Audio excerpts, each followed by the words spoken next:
nunca fui de creer en fantasmas. 10 años trabajando en recepciones de hotel te curten de todo, borrachos, problemas de plomería, alguna que otra locura de huésped. Pero el Hotel Blackwood, en lo profundo de las montañas de Colorado, me enseñó que hay horrores que no caben en la lógica humana. Su viejo lujo, sus alfombras silenciosas, su olor a caoba y polvo viejo, todo eso era solo un velo.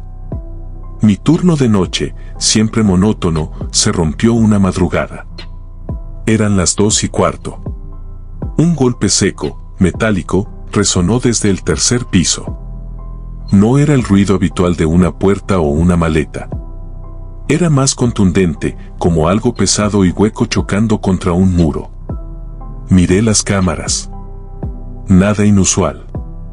Pensé en un objeto que se cayó. Un segundo después, la luz del teléfono de la recepción parpadeó. Habitación 312. Contesté, esperando la voz de un cliente furioso. Pero al otro lado, el silencio era total. No un silencio de línea muerta, sino un silencio que pesaba, que pulsaba con una energía helada. Me hizo sentir que no estaba solo en la recepción. «Hola», pregunté, la voz más baja de lo habitual. «Habitación 312, ¿necesita algo?» Entonces, la respiración. Un jadeo ahogado, largo y desesperado, que se filtró por el auricular. Y luego, un sonido de arrastre. Como si algo pesado, y muy mojado, se deslizara lentamente por un suelo de madera. Y en medio de ese arrastre, un quejido líquido, inconfundiblemente humano, pero distorsionado, ahogado, como si la garganta de quien lo emitía estuviera llena de agua. No entendí las palabras, pero el terror puro que transmitía me congeló la sangre. Colgué de golpe, el sudor frío corriéndome por la nuca. Mi mente gritaba, una broma. Un loco. Pero el teléfono volvió a sonar. Otra vez, la 312. La llamada era insistente, vibrando en el silencio de la madrugada. No pude ignorarla. Tomé la llave maestra, mi mano temblando visiblemente. Subí al tercer piso. Los pasillos eran un túnel oscuro, solo roto por la luz tenue de los apliques. Con cada paso, el aire se volvía más gélido, un frío antinatural que se metía por debajo de la piel. Un olor dulzón y putrefacto empezó a picarme la nariz, flores marchitas y agua estancada, pero con un fondo a óxido y azufre, como si una alcantarilla se hubiera abierto. Mis pasos resonaban de forma inquietante en el silencio. Llegué a la puerta 312. Estaba cerrada, pero sentí una corriente de aire helado que se filtraba por debajo. Del otro lado, escuché un golpe rítmico, suave, como un leve aleteo o un chapoteo contenido. Y luego, un silbido agudo y prolongado que se disolvió en un lamento ahogado. Abrí con la llave maestra. La habitación estaba sumida en una oscuridad casi total, solo rota por la luz del pasillo. El aire interior era un muro de frío helado y ese olor nauseabundo. La cama estaba impecable, las cortinas cerradas. Todo en orden. Pero en el suelo, junto a la cama, había una gran mancha oscura y húmeda que parecía extenderse, como si algo se hubiera derramado lentamente. Y desde el baño, la puerta entornada, se escuchaba un goteo constante, pesado, como gotas de agua cayendo sobre un charco. Me acerqué al baño, el corazón golpeándome las costillas. La luz del pasillo no llegaba. Encendí mi linterna del celular. Lo que vi me hizo ahogar un grito. La bañera estaba completamente llena de un líquido espeso y oscuro, casi negro, que no era agua. Flotando en esa superficie turbia, había múltiples mechones de pelo largo, empapado, que se movían lentamente, como algas en una corriente invisible. Y la mancha en el suelo de la habitación no era solo humedad. Era una huella de arrastre, un rastro húmedo que venía directamente de la bañera y se perdía bajo la cama. Salí de la habitación 312 como pude, cerrando la puerta con el alma en un puño. Corrí a la recepción y me encerré. Esa noche revisé los archivos. En 1973, una mujer se había suicidado en la bañera de la 312. Su prometido la dejó el día de la boda. La encontraron al tercer día. El reporte decía, cuerpo irreconocible por la putrefacción, cabello empapado y suelto por el agua. Olor a azufre y descomposición extrema en la habitación. Y un detalle que solo yo conocía ahora, la puerta del baño estaba cerrada con llave por dentro. Desde esa madrugada, el teléfono de la habitación 312 no ha vuelto a sonar. Pero cada noche, en el silencio del hotel, siento el frío. Y a veces, cuando la oscuridad es total, juro que puedo escuchar un leve chapoteo que viene del tercer piso. Y sé que ella sigue ahí, en la 312. No en la cama, sino en esa bañera, esperando. Siempre he trabajado en mantenimiento de hoteles. La rutina es la misma, bombillas quemadas, tuberías que gotean, ascensores que se atascan. Creía conocer cada rincón oscuro y cada peculiaridad de los edificios. Pero el Hotel Fairmont, un gigante de principios del siglo XX en el corazón de San Francisco, guardaba un secreto en sus entrañas que me hizo cuestionar todo lo que creía real. El Fairmont tiene un sistema de montacargas de servicio que baja hasta el subsuelo, a un nivel que la mayoría de los empleados ni siquiera sabe que existe. Es un laberinto de túneles olvidados, tuberías oxidadas y calderas enormes.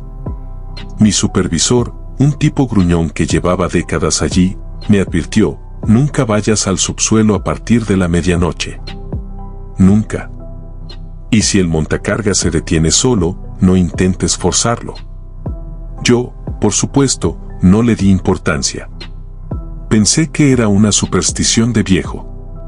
Hasta una noche, cerca de las 2 de la mañana, cuando el montacargas de servicio se atascó. Un ruido metálico y un golpe sordo me indicaron que algo no andaba bien. La pantalla marcaba subsuelo. Mi compañero estaba de vacaciones, así que me tocó ir solo. Bajé por la escalera de servicio, linterna en mano, hacia el sótano y luego a la entrada del túnel que llevaba al subsuelo. El aire se volvió frío de inmediato, con un olor a humedad y metal viejo que me picaba la garganta. La luz de mi linterna bailaba sobre las paredes de concreto, revelando telarañas gigantes y sombras danzantes. El silencio ahí abajo no era normal. Era un silencio que absorbía el sonido, un vacío que te hacía sentir solo de una forma aterradora. Encontré el montacargas atascado entre 2 pisos, la puerta entreabierta. Me asomé y vi que había una caja de herramientas dentro, supuestamente la causa del atasco. Mientras me estiraba para sacarla, un sonido me paralizó. Un rasguño seco. Como uñas largas arañando la pared de metal del montacargas, justo detrás de la caja de herramientas. Me tensé. ¿Hay alguien ahí?, pregunté, mi voz sonando ridículamente débil en la inmensidad del túnel. No hubo respuesta. Solo un silbido tenue que parecía provenir del interior de la cabina, y luego, un golpe suave contra la puerta interior. No contra la que yo veía, sino la que daba a la pared del túnel. Sentí que se me helaba la sangre. Con la linterna temblándome en la mano, alumbré el interior de la cabina. La caja de herramientas estaba apoyada contra una esquina. Y a su lado, contra la pared opuesta a mí, vi una huella de mano. Una huella claramente marcada en el polvo y la suciedad del metal. Pero no era una mano normal. Los dedos eran demasiado largos, extrañamente finos, y las uñas parecían garras afiladas. No era la mano de un hombre. Un suspiro helado me golpeó la cara, tan cercano que sentí el aliento frío. Y luego, el montacargas vibró. No se movió. Solo vibró, como si algo muy pesado y vivo se hubiera recostado en su pared. Un murmullo incomprensible, un susurro lleno de rabia y desesperación, pareció salir de las paredes mismas, o del abismo que se abría bajo mis pies. El olor a humedad y metal viejo se intensificó, mezclándose con algo más, algo pútrido, como si la carne se estuviera descomponiendo lentamente. Mis ojos se fijaron en la huella de la mano. Y mientras la observaba, vi algo que me hizo dar un paso atrás y casi caerme. La huella se movió. Lentamente, apenas perceptible, las puntas de los dedos se arrastraron 1 milímetro hacia arriba, como si la mano que la dejó estuviera intentando escalar el interior del montacargas. No lo pensé 2 veces. Solté un grito, saqué la caja de herramientas de un empujón y cerré la puerta del montacargas de golpe. Corrí. Subí las escaleras de 2 en 2, mi corazón latiéndome en la garganta. No paré hasta llegar al lobby, bajo las luces brillantes, donde el aire se sentía seguro.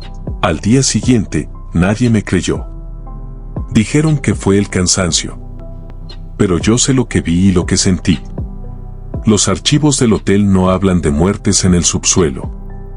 Pero los empleados más viejos, si les preguntas por el montacargas de los mensajes, solo niegan con la cabeza y te miran con ojos llenos de miedo. Dicen que no es el montacargas lo que se atasca. Es un mensajero de algo que habita en las profundidades del hotel, algo que no le gusta ser perturbado. Desde esa noche, nunca más me acerco al montacargas de servicio después de la medianoche.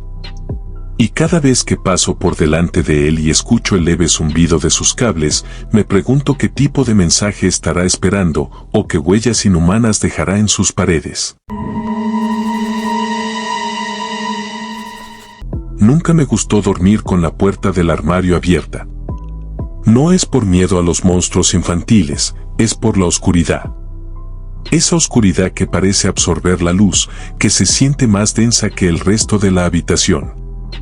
Y mi trabajo como auditor de hoteles me obligaba a pasar noches enteras en lugares extraños, a menudo solos, en habitaciones idénticas pero, a veces, muy distintas.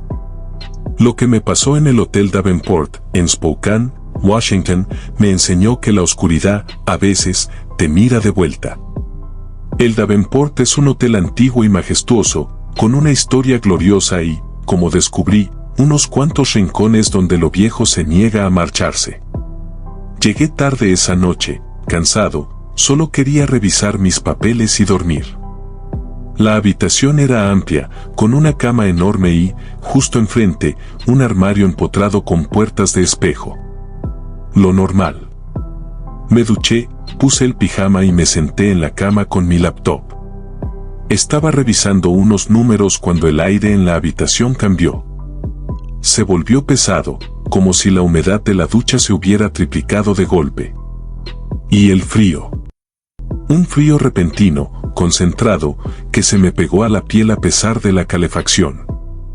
No era una ráfaga. Era una presencia helada. Levanté la vista. La puerta del armario, la que tenía el espejo, estaba ligeramente abierta. Unos pocos centímetros, lo suficiente para que una rendija de oscuridad, más negra que el resto de la habitación, se asomara. Pensé que la había dejado así. Me levanté, la cerré con fuerza y volví a la cama. Minutos después, la vi de nuevo. Abierta. Exactamente en la misma rendija. Esta vez, la cerré con un golpe y le pasé el pestillo, por si acaso. Me sentí un poco tonto, atribuyéndolo al cansancio. Apagué las luces, dejando solo la tenue luz del cargador del teléfono. La habitación se sumió en una oscuridad casi total. Me di la vuelta, tratando de dormir. Fue entonces cuando la sentí. Una presión helada sobre mi espalda, como si alguien se hubiera sentado en el borde de la cama, justo detrás de mí. No era peso. Era frío concentrado. Mi cuerpo se tensó. No me atrevía a moverme. Podía sentir el aliento helado en mi nuca y un olor. Un olor suave, casi imperceptible al principio, a polvo viejo y a cera quemada, pero con un fondo a descomposición dulce, como lirios pudriéndose. Era el olor de una tumba. Luego, escuché un suspiro. No un suspiro humano. Era más largo, más hueco, como el de algo que lleva mucho tiempo conteniendo la respiración. Y se escuchó muy, muy cerca de mi oído. Fue más fuerte que yo. Giré la cabeza lentamente. En el espejo del armario, que ahora estaba completamente abierto, vi mi reflejo. Mi cara pálida por el terror, mis ojos desorbitados. Pero detrás de mí, en el reflejo, había algo más. Una sombra alta, distorsionada, de pie junto a la cama. No tenía forma definida, era solo un contorno de oscuridad más oscura que la propia noche. Y en el centro de esa sombra, dos puntos brillantes, rojos, que me miraban directamente a través del espejo. No eran ojos. Eran más bien destellos de brasa. Me quedé helado. El reflejo era tan claro, tan innegable. La sombra no se movía. Solo estaba ahí, mirándome a través del cristal. Sentí que los puntos rojos en el espejo empezaban a parpadear, lentamente, como si la entidad parpadeara conmigo. Y entonces, escuché una risita. Una risita seca, quebradiza, que venía del reflejo, no de la habitación. Era el sonido de algo antiguo, algo que se burlaba de mi miedo. No sé cómo, pero encontré la fuerza para saltar de la cama. En el mismo instante en que me moví, la sombra en el espejo se abalanzó. No sobre mí, sino sobre mi reflejo. Las luces de la habitación parpadearon violentamente y el sonido de cristales crujiendo resonó en el silencio, aunque el espejo del armario seguía intacto. Corrí a la puerta y salí al pasillo, sin mirar atrás, el corazón latiéndome a 1000 por hora. Bajé a recepción y pedí un cambio de habitación, sin dar explicaciones. El recepcionista de turno, un chico joven, me miró extrañado, pero no preguntó. Solo me dio una llave nueva para otro piso. Nunca más volví a la habitación 407. Los registros del hotel no hablan de muertes en esa habitación, pero los viejos empleados susurran sobre una bailarina que se quitó la vida en el hotel, obsesionada con su reflejo. Y desde esa noche, no puedo dormir con la puerta de ningún armario abierta. Y a veces, cuando estoy solo en una habitación oscura, juro que puedo sentir esa presión helada en mi espalda y veo destellos rojos en la oscuridad, mirándome desde algún reflejo que no debería estar ahí. Mi tía era violinista, de esas artistas que viven para la música. Solía viajar mucho, tocando en orquestas y eventos privados. Hace unos años, la contrataron para una boda en el Hotel del Coronado, ese enorme y antiguo resort de madera en San Diego, California. Siempre le gustó su arquitectura victoriana, pero lo que experimentó en su famoso salón de baile la dejó sin aliento, y no precisamente por la belleza del lugar. El salón de baile del Coronado es majestuoso, con sus techos altos y sus enormes candelabros.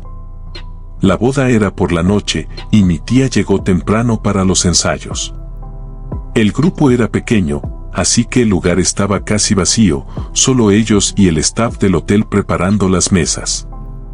El ambiente era el de cualquier ensayo, risas, ajustes de sonido, el chirrido de los instrumentos afinándose. Mi tía estaba a un lado, repasando una partitura, cuando sintió el aire cambiar. Se volvió más frío, un frío súbito y concentrado que venía del centro del salón. Y con ese frío, un olor.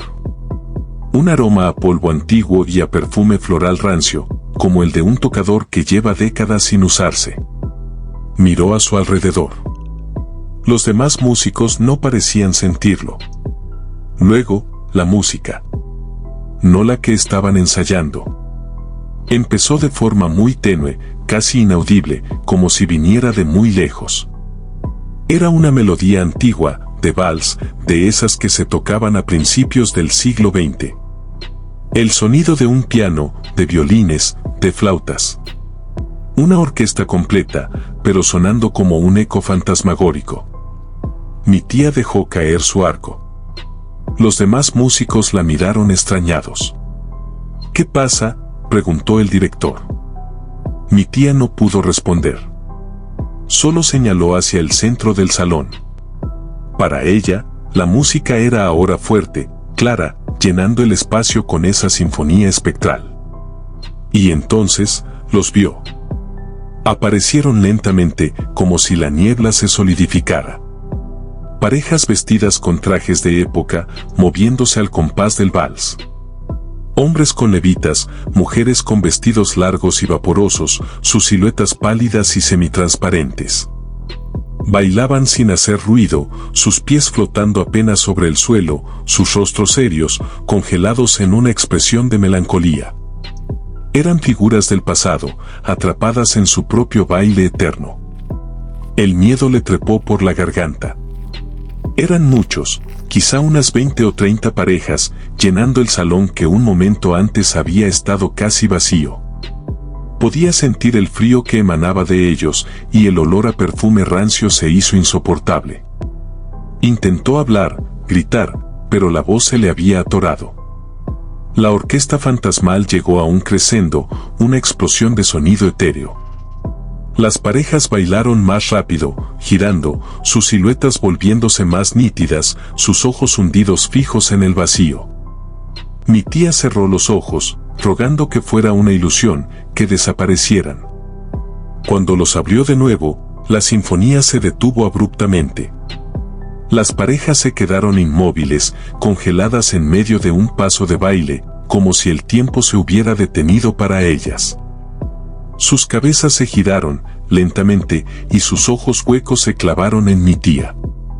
No había odio, ni furia, solo una infinita tristeza y un vacío aterrador.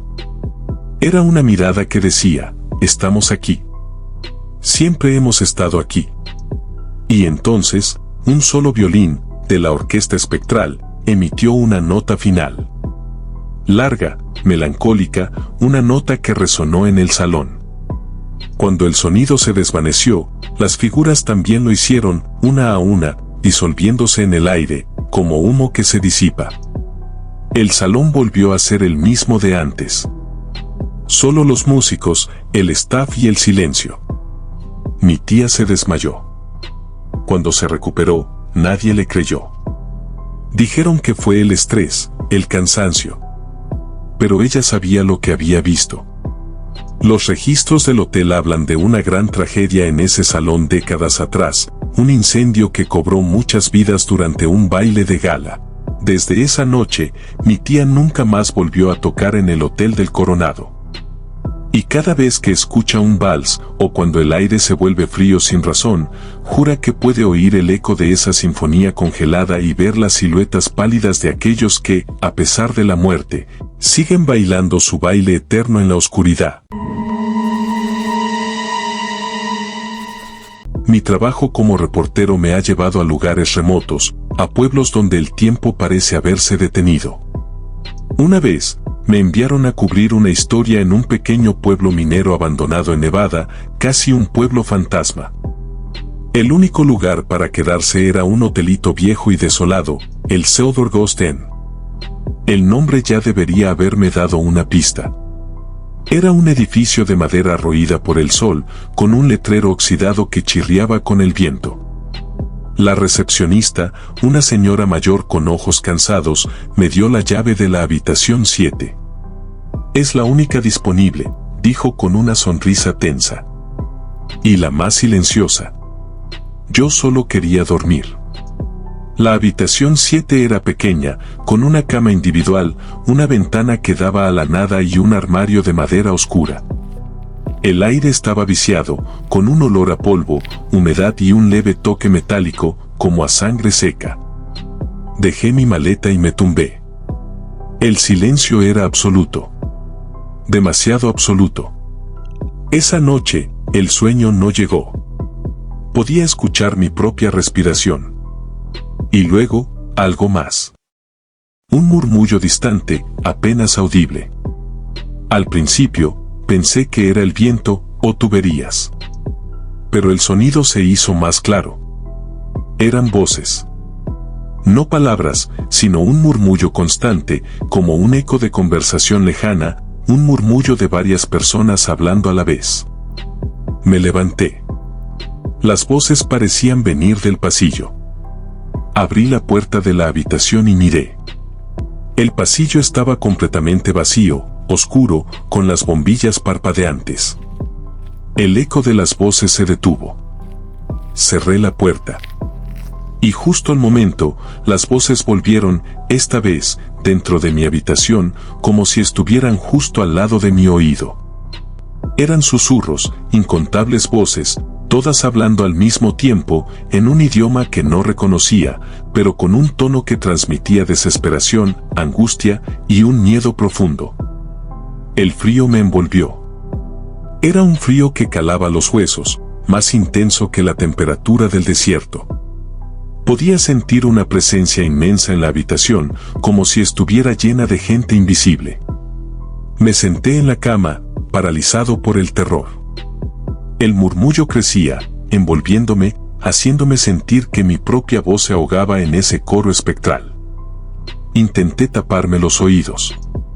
No sirvió de nada. Las voces estaban dentro de mi cabeza, resonando, multiplicándose.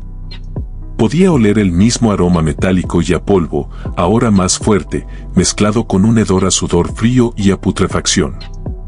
Y entonces, uno de los susurros se hizo más claro, más cercano, como si alguien hablara justo en mi oreja, superponiéndose al coro de voces. Era una voz de mujer, quebrada, suplicante. Solo una palabra. Una palabra repetida una y otra vez, hasta que la entendí: ayuda. Ayuda. Ayuda. El sonido era desgarrador. Me levanté de la cama, mi cuerpo temblando incontrolablemente. La voz se intensificó, volviéndose un lamento. Caminé hacia la puerta, desesperado por salir. Pero cuando mi mano tocó el picaporte, sentí una presión helada sobre ella, como una mano invisible apretándola, impidiéndome abrir. Las voces se volvieron un grito silencioso, un coro de dolor y desesperación que resonaba en mi mente. No sé cuánto tiempo estuve parado ahí, con esa mano invisible sobre la mía, escuchando los ecos de la desesperación. Finalmente, la presión cedió. Abrí la puerta y salí corriendo de la habitación 7, dejando mi maleta, mi ropa, todo. No me importó. Corrí por el pasillo, bajé las escaleras, y salí del hotel a la fría noche de Nevada, sin mirar atrás. Nunca volví al Silver Ghost Inn. Los locales susurran que ese hotel fue un hospital improvisado durante la fiebre del oro, un lugar donde muchos mineros murieron solos, sus gritos ahogados por la distancia. Y algunos dicen que sus últimas palabras, sus últimos ruegos de auxilio, se quedaron atrapados en la habitación 7, repitiéndose una y otra vez, esperando a alguien que pueda escucharlos. Si te atreviste a llegar hasta aquí, significa que eres un verdadero explorador de lo desconocido. Así que no te pierdas la segunda parte de este top. Suscríbete a Enigma Paranormal ahora mismo, activa la campana de notificaciones y prepárate, porque lo que viene te hará cuestionar si alguna vez volverás a dormir tranquilo en un hotel. Nos vemos en el próximo video, si el eco no te atrapa primero.